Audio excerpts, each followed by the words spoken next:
こんにちは。画家と美術の先生のすみのです。今日も RRR について話します。今日のテーマは極悪非道キャサリンの別の顔っていうことなんですけど、今日はネタバレがありになるので RRR をまだ見てないっていう方は今すぐ映画館に行ってきてください。アカデミー賞を取ったので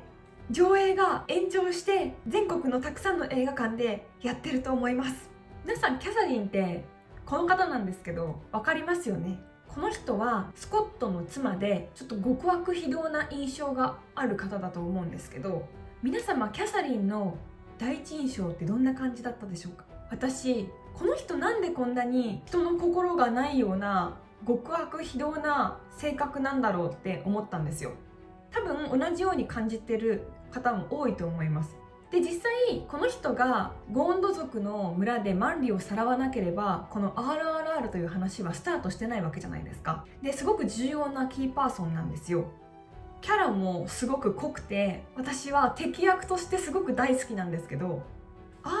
RRR をたくさん見てるうちにだんだんキャサリンの事情まで考えるようになったんですね。そして私は彼女の元々の性格が極悪非道なんじゃなくて、極悪非道な性格にならざるを得なかったんじゃないかっていう風に考えるようになったんですよ。まずその理由を3つ説明させてください。1つ目は心の優しい姪っ子のジェニーとキャサリンはそれなりにうまくいってるんですね。極悪非道を前面に出してる女性だったらジェニーはもう少し意味嫌ってたんじゃないかなって思ったんですよ。で、理由の2つ目、ビームがスコット邸に乗り込むアニマルパーティーの時にわーって怯えてたじゃないですか。もし血を見るのが好きだったら身を乗り出して見てたと思うんですね。血を見るのが好きとか言ってるけどちょっと嘘なんじゃないかなと思ったっていうのが2つ目の理由です。ちなみにこれは私と同じくファンの方に聞いた話で自分では気づけなかったんですけど、確かにアニマルパーティーの時あんな怯えた顔してたじゃんって思いました。で、3つ目の理由、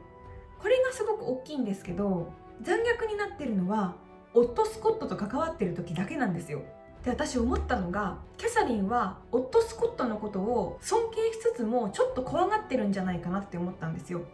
なぜならスコットって当時のインドにおいては一番位が高い人じゃないですか。総督なんで。で、しかもあのかっこよさでその人を威圧するようなオーラがあってってなったらちょっと家庭の方でも怖いんじゃないかなって思うんですよ。で、キャサリンはずっとその彼と一緒に過ごしている中で、彼を愛しているからこそ彼の空気を読めるようになったと思うんですね。こういうことをすると彼は機嫌が悪くなるなとか、こういう風にすると喜んでくれるなっていうことを妻として一番身近にいるキャサリンだからこそ気づけたんだと思うんですよ。そして結果スコット総督が機嫌を悪くする前に先回りして彼の不遇に怒ればいいんじゃないかと思ったんじゃないかなと思うんですね。だから彼を狙っている輩がいるっていう風にエドワードから聞いた時に、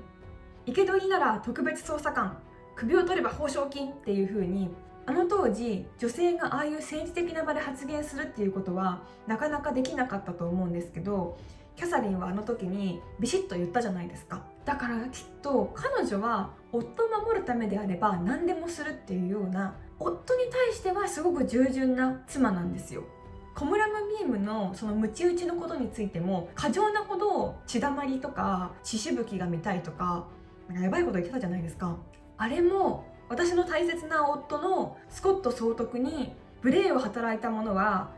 何が何でも懲らしめてやる、私ならそうするっていう風な強い意志を夫にアピールしているんだと思うんですよ。夫が怒っているレベルよりも妻であるキャサリンの方が夫の地位を脅かす者に対して怒ることによってスコット総督への愛と従順さをアピールしているんだと思うんですね。私これに気づいた時にはぁみたいな、彼女のことを最初は人の心がない人だと思っていて分からなかったんですけど、スコットのことを立てるために自分は血が見たいとかトゲのある鞭出したりとか率先してスコットの敵になるビームを痛めつけることを喜んでいるアピールをしてたんじゃないかなと思うんですよ。 RRR を見たばっかりの時に私はラージャマーリ監督はキャサリンの描き方雑すぎないって思ったんですよ。でもそんなことなかったなとやっと何度も見て分かったんですよ。全然雑じゃなかったと。ラージャマウリ監督はやっぱりすごいです。本当に1920年当時の女性たちっていうのは夫がいなければ生きていけなかったと思うんですね。で、女だけで出世していくとかっていうこともその当時はできなかったと思うので、出世しようと思ったら有能な男の人と結婚するっていうのがやっぱり一番手っ取り早かったと思うんですね。で、夫スコットをずっと支えて、それが過剰に行き過ぎてしまったと。もともと彼女自身はインド人の命とか何とも思ってないし、子供を親元から引き離して連れ去ってしまうようなひどい人ではあるんですけど、それでもああやって偉いご婦人として多くの人たちと関わって、ジェニーみたいな優しい女性とか、あとはインド人の王族の人たちもいるんですよね。キャサリンがインド人の血を見たいみたいなのをオープンにしていたら、多分みんなから怖がられちゃうし、ドン引きされちゃうと思うんですよね。彼女が残虐になってるのは夫スコットの不遇を怒って夫スコットの一番の味方でありたいって思ってる時だけだったっていう風に気づいた時に、私はもう結構すっきりして、なるほどみたいになったんです。もしキャサリンって極悪非道のやばいやつじゃんって思ってる人がいたとしたら、ちょっとこの話を思い出していただきたいです。もちろん結構ひどい人なんですよ。子供さらっちゃうしひどいんですよ。だけど人の心がないまではいかない人だったと。夫ナンバーワン、夫ラブなんですよ。だからそんなキャサリンをただの残虐なやばいやつっていう風には見ないでください。彼女のやったことは許されることではないけど、彼女側の事情も考えるとまた RRR が面白く感じられると思います。あと率先してゴーンド族のマンリをさらっちゃったりとか、あとはコムラムビームをムチ打ちで痛めつけろって言ってるのはキャサリンじゃないですか。スコットじゃないんですよ。だけどラーマもビームもキャサリンのことを恨んでるっていうような感じはあんまりなくって、人を見る目がめちゃめちゃあるラーマとビームの恨みがほとんどスコットにいってるんですよね。これもその彼女自身に決定権っていうのはあまりなかったっていうことを物語ってるんじゃないかなというふうに思いました。あくまでこれは私の考えなんですけど、こういう見方をしても結構楽しいよっていうのを皆様に共有できたらなと思ってます。ガガトビレッジの先生をしてますすみのです。よろしければチャンネル登録もお願いします。